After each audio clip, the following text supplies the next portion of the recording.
Assalamualaikum warahmatullahi wabarakatuh. Hai semuanya, apa kabar kalian hari ini? Bertemu lagi dengan saya Bu Alvira Rosadian. Pada edukasi pembelajaran kali ini saya masih akan membahas bab yang sama dengan bab sebelumnya, yaitu terkait bab badan usaha dalam perekonomian dengan subbab yang berjudul koperasi. Pada kesempatan hari ini saya akan membahas terkait materi apa itu sisa hasil usaha koperasi dan bagaimana cara perhitungannya. Sebelum memulai video ini, kita awali belajar kali ini dengan bacaan basmalah agar pembelajaran kali ini berjalan dengan lancar dan dapat memberikan ilmu yang bermanfaat untuk kalian semuanya. Bismillahirrahmanirrahim. Agar kalian memahami materi ini, simak dan tonton video ini hingga selesai.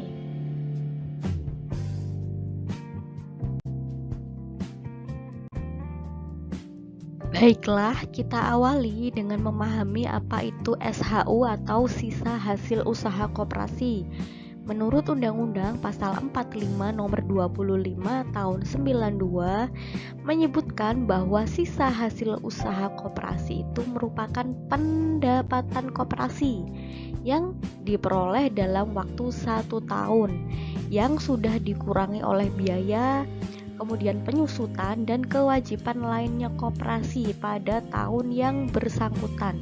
Jadi hitungan SHU itu per tahun ya, setelah dikurangi biaya, penyusutan dan kewajiban lainnya. SHU ini setelah dikurangi dana cadangan dibagikan kepada anggotanya atau nasabahnya sebanding dengan jasa usaha yang dilakukan oleh masing-masing anggota pada koperasi serta digunakan untuk keperluan pendidikan perkoperasian dan keperluan lain dari koperasi sesuai dengan keputusan rapat anggota.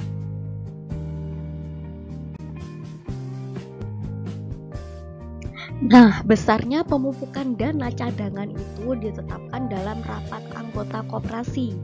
Mengacu pada peraturan undang-undang yang telah ditetapkan bahwa pembagian SHU itu dialokasikan atau dibagikan atau diarahkan pada beberapa bagian berikut ini. Yang pertama adalah dana cadangan koperasi atau pemupukan modal.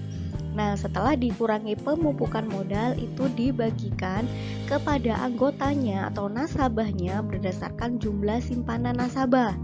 Kemudian kepada anggota atau nasabah berdasarkan jasa terhadap koperasi. Kepada pengurus dan pada dana-dana lain meliputi dana pembangunan daerah kerja, pendidikan, dana sosial, dan dana karyawan. Jadi diarahkan dari poin 1 hingga 5 ini untuk pembagian SHU. Pembagian SHU di atas ini berdasarkan persentase yang diputuskan melalui rapat anggota. Nah, persentase ini itu berbeda-beda tergantung dari koperasi. Setiap koperasi menentukan persentase yang berbeda-beda terkait pembagian dari SHU. Koperasi dinilai baik dan berkembang itu bukan hanya dilihat dari jumlah SHU-nya yang terkumpul pada akhir tahun. Jadi pada akhir tahun itu besar kecilnya SHU yang didapat dari koperasi itu tidak menentukan apakah koperasi itu dinilai baik atau berkembang atau bagus ya.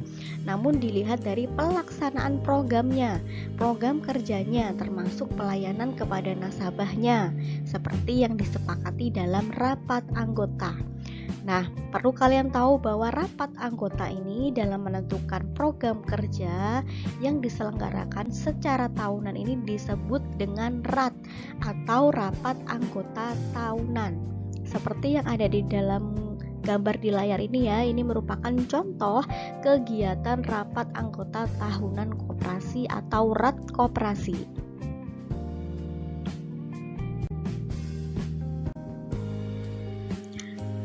Bagaimana menentukan SHU koperasi? Nah, untuk menghitung SHU koperasi itu dirumuskan sebagai berikut.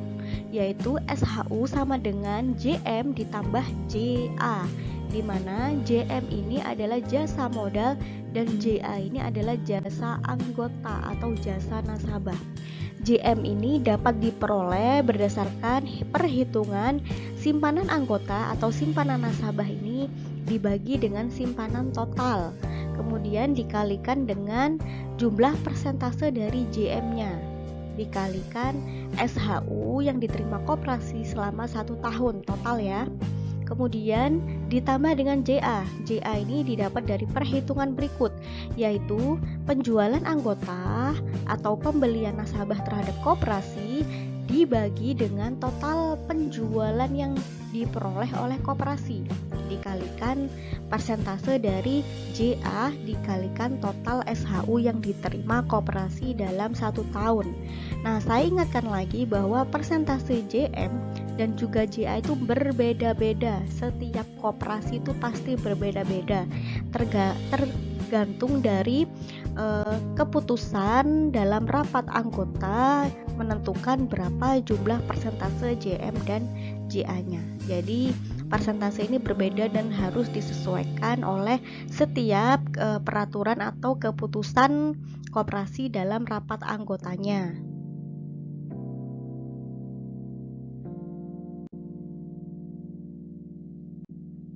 Berikut saya akan contohkan bagaimana menghitung SHU koperasi.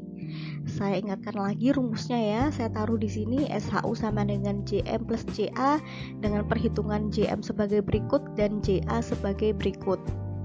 Perhatikan soal yang ada di dalam layar ini ya. Koperasi Maju Jaya dengan data keuangan sebagai berikut dalam 1 tahun ya. Simpanan pokok dan wajibnya adalah 28 juta.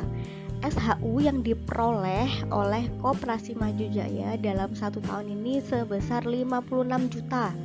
Kemudian omset penjualan dalam 1 tahun itu adalah 168 juta.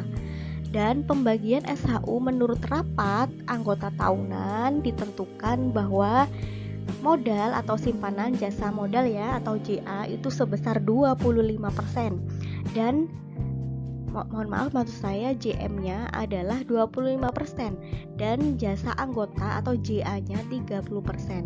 JM 25% ditentukan dan JA adalah 30% ditentukan. Nah, jika nasabah dari Koperasi Maju Jaya yang bernama Susanti ini aktif sebagai anggota koperasi yang telah membayar simpanan pokok dan simpanan wajibnya sebesar 600.000. Sedangkan jumlah pembelian Susanti kepada koperasi itu total sebesar 58.400.000 rupiah. Maka berapa SHU yang diterima oleh Susanti? Nah, ini adalah soal mengacu pada soal ujian nasional tahun 2016 ya. Nah, dari soal ini coba kita hitung berapa jumlah SHU yang diterima oleh Susanti sebagai nasabah atau anggota dari Koperasi Maju Jaya. Di sini kita ketahui dulu bahwa SHU koperasi dalam 1 tahun itu adalah 56 juta di sini ya. Kemudian simpanan totalnya itu adalah 28 juta simpanan total koperasi. Kemudian penjualan total koperasi itu sebesar 168 juta. Nah, sudah ditentukan berapa persentasenya dalam rapat. Ditentukan bahwa JM-nya atau di sini ya jasa modal atau JM ditentukan sebesar 25% dan JA-nya atau jasa anggotanya itu ditentukan sebesar 30%. Dari sini coba kita hitung. Kita masukkan perhitungan JM-nya dulu, kita cari JM-nya dulu karena di sini SHU cara menghitungnya itu JM ditambah dengan JA. Jadi kita mencari JM-nya dulu ya atau jasa modalnya dulu.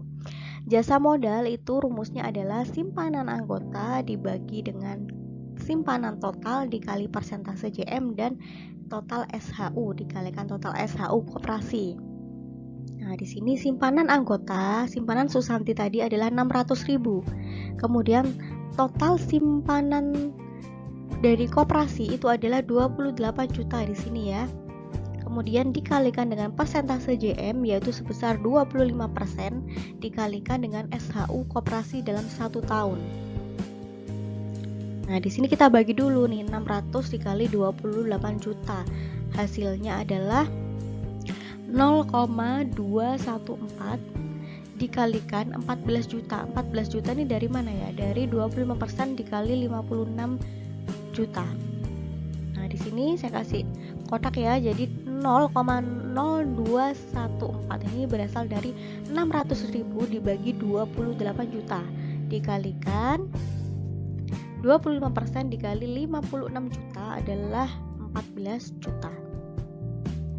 Nah, jadi di sini dikalikan saja 0,0 sekian ini dengan 14 juta. Hasilnya adalah JM yaitu 299.600.000 atau jika dibulatkan adalah 300.000 JM-nya. Kemudian setelah JM sudah ditemukan, selanjutnya adalah kita mencari JA-nya atau jasa anggota. Jasa anggota itu penjualan ya, yang sudah dilakukan nasabah terhadap koperasi. Jasa pembelian. Nah, jasa JA atau jasa anggota itu dirumuskan sebagai berikut. Penjualan anggota dibagi dengan penjualan total dikali persentase dari JA dan dikalikan SHU koperasi dalam 1 tahun. JA sama dengan 8.400.000 ya, sudah diketahui di sini JA-nya 8.400.000. Jadi penjualan anggota atau pembelian Susanti terhadap koperasi ini totalnya adalah 8.400.000.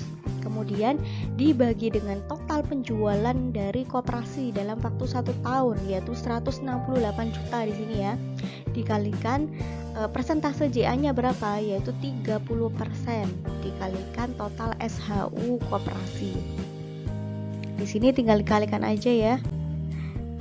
Atas perolehan 8.400.000 ini dibagi 168 juta, hasilnya 0,05 dikalikan 30% dari 56 juta yaitu 16.800. Jadi total JA-nya adalah 840.000 ya. Nah, di sini ketika kita sudah menemukan JM-nya berapa, kemudian JA-nya berapa, kita sudah bisa menentukan berapa SHU yang sudah diterima oleh Susanti atau SHU yang diterima oleh nasabah bernama Susanti ini.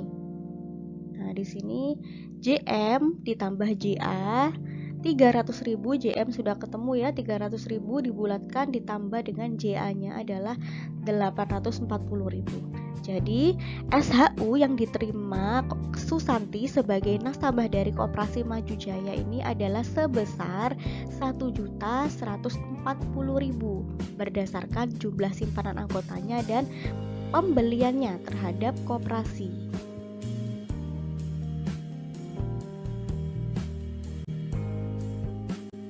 Nah, bagaimana? Apakah kalian sudah memahami apa itu SHU dan juga perhitungannya?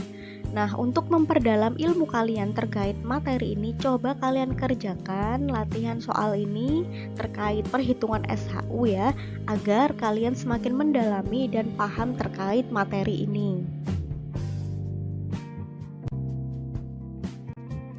Sekian materi yang bisa saya sampaikan terkait SHU atau sisa hasil usaha koperasi beserta perhitungannya. Pada pertemuan selanjutnya, saya masih akan membahas subbab yang sama terkait koperasi ya, yaitu dengan materi koperasi sekolah. Sebelum menutup video ini, saya sarankan untuk jangan lupa subscribe channel ini dan nyalakan tombol loncengnya agar kalian tidak ketinggalan notifikasi materi-materi terkait ilmu ekonomi dan bisnis yang pastinya bermanfaat. Kita akhiri pembelajaran kali ini dengan bacaan hamdalah. Alhamdulillahirabbil alamin. Terima kasih. Wassalamualaikum warahmatullahi wabarakatuh.